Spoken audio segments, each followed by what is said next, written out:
Kami ni Ma'am Jamson Rubin ay mahilig magtugmat-sukat. Dahil ako pa ang natitira. Kami dalawa na lang yata ni Ma'am Jamson Rubin ang tumutula ng may tugma at sukat sa UP. Lahat pala yung kaluturan na mamano ko. At tutulayin ko po isang Pinauna lang kwento. ako eh. Dahil kinuwento sa akin ng aking lelong sa Isla ng Talim. Sa Isla ng Talim kasi, kami sa Laguna bumibiyahe sa Calamba, sa Santa Rosa, dahil mas malapit kami sa Calamba. At sinasakyan doon ay Calesa. So, ang driver ng Calesa, ano tawag sa driver ng Calesa? Yung kutsero. Yun ang title ng aking kwento, Atula. Na itong kutserong ito ay namamahinga na, may dumating na isang magandang dalaga at gustong magpahatid sa kanila, ay aayaw ng ihatid ng matanda dahil siya pagod na at ang kanyang kabayo ay nag-uutot. So dito iikot ang ating problema. Kutsero. Minsan po tumatalikod ako sa inyo dahil po napakalabo ng mata ko, yung ilaw po naruro. Performance din po yun, ano po. Kutsero. May isang babaeng musang abinida na gustong umuwi sa kanyang probinsya. Dahil sa matagal na hindi nakita ang mga kapatid at ang amatina, at etong panahong kanyang ipakita na di nagkamali paghanap ng pera, kahit na mahirap, mapansagang puta, basta't makaahon sa dalit at dusa.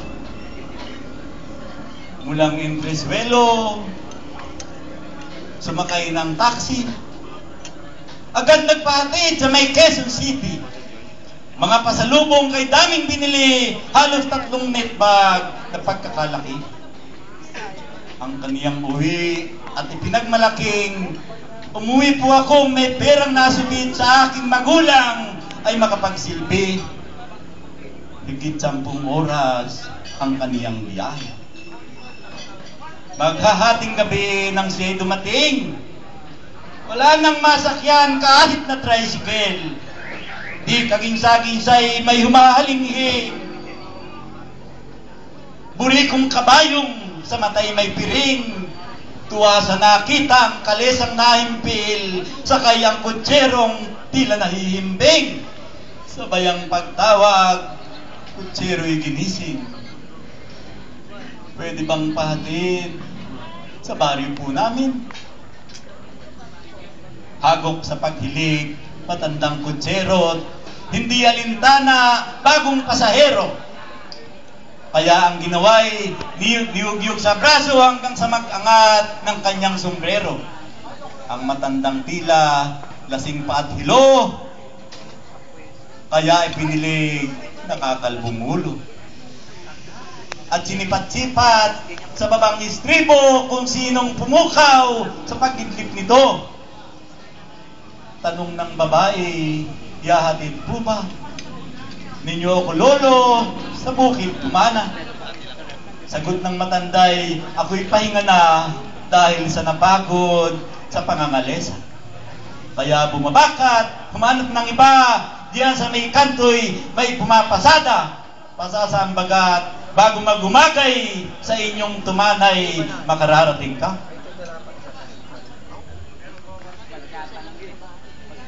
Haba yata. Ano ba yan? Mga kabayo? Dahil kasabi kang siya'y makauwi, hinaplos-haplos niya ng dila ang labit, waring ang matanday nilalandi-landi, at saka nangusap, lantik ng daliri. Hinipo-hipo pang nakatagong ari. Nang matandang sabi, malutong na hindi. Ngunit sa pundilyo'y may biglang umusli. Parang ang matanday alumpihit-ihi, lalong pinag-igi ang hiling at himok na siya'y yatid sa malayong buhok kahit may kondisyo'y ipagkakalob. Untag ng matanday, sakiting lubos ang kanyang kabayo'y laging nautot. Pag malayo na ang hinaharurot, Pagtakbo ay ineng, ako'y matutulog, ikaw ay bumabat, sa iba umiro. Agad na sinalo ang huling salita ng tumulong laway, kutserong matanda. At isang kondisyon, biglang sinambitla, kahit papakablog, ako'y nakahanda sa bawat pagutot ng inyong alagang kabayong uklubang mamamatay na nga. Yata ang matanda'y pumayag na bigla, halos 10 hakbang, kabayong tinakboy, biglang napautot, buklubang kabayo. Sabi ng dalagay, tigil pong buriko, ating kasundo ay gawin na po ninyo. Agad tumalimat, bumayong-bumayo ang nanginginig pang matandang kutsero, at nang makatapos, muling pinatakbo ang nakapahingang huklubang kabayo. Ang kabayo muling nagsabog ng utot, sa 50 lundag, sabay natalisod. O ayan po lolo, muli pong nautot, itigil po ninyo't muli pong kumaplog.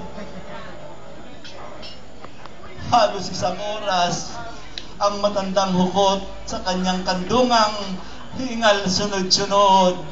Madalang na hingay, tila nauubos. Ang babae naman sa mukha'y nagpulbos, pumuling tumakbo patumaan ang landas.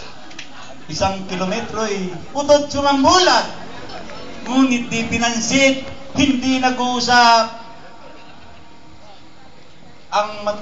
Ang matandang tila may angking bagabag, kaya ang babae ang siyang humawak ng rendahang lupit at saka hinaltat upang mapatigil ang kabayong hirap at muling tuparin ang kondisyong tapat. Ayaw nang magalit, sandata ng hari, kaya dinadaan sa pangiwi-ngiwi.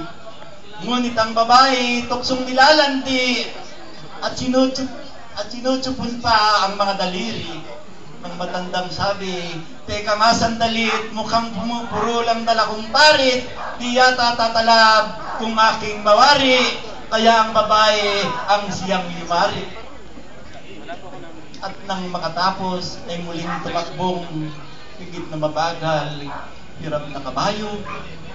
Habang yaong pa ng ating kutsero'y tinatakpan-takpan ang puwit tambutso upang mapigilan kung umutot ito dahil sa dinanas na tila kalbaryo sa kanyang napulot bagong pasahero. Muling nautot, kabayong buriko. Ilan na ba yun? Nakangising sabi ng matandang ng babaeng sakay, "Oh, ayan po lolot, umutot na naman. Itigil po ninyo at muli pong tikman ang aking bibingkang sa iyo nakalaan.